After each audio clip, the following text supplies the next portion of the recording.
Mi nome é Milanka Moreira e Hospital Sempre Tem. Eu comecei no ano 2005 como base verpleegkundige. Eu estava trabalhando na EPI temporada na anto e tempo eu estava fazendo estágio no hospital.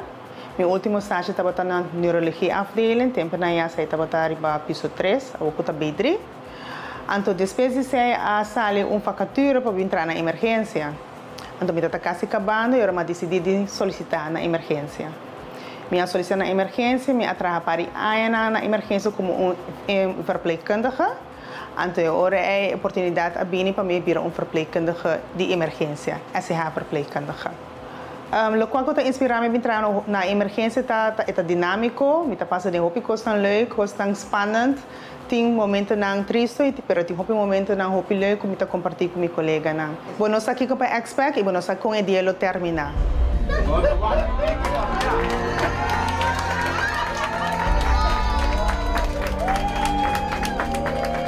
Minha adrenta e quero meeting com colega não, para ora minha adrenta mas vai na surpreender como empregado de Luna e me diz não, a mim não, mas quero walk rond, pero depois está a mim mesmo. A mim mesmo estava empregado de Luna e não mira tu meu colega e nana contento para mim, avisando me para bem, junto com meu jefe e junto com também o diretor do hospital, me tá muito contento, me tá muito emocionado, mas comecei a chorar, pero me agradeci por coisas que o qual ela fez para mim. Bijna 20 jaar en je bent ooit begonnen als verpleegkundige, doorgestroomd naar de ICU, SCH en inmiddels heb je heel veel andere dingen over gedaan. Je bent avondhoofd nu en nog steeds werkzaam op de SCH. Vertrouwenspersoon ben je geweest, VCT.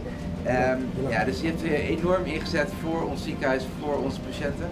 En je collega's omschrijven je echt als iemand die heel erg betrouwbaar is, waar die ze vertrouwen om naartoe te gaan. Me quero chamar meu colega não danke para nominar-me, danke também para sostener-me de momento não que eu tinha hora me tem dificuldade no trabalho e torna ajudar-me para me seguir e que eu como empregado de Luna, novembro. Danke.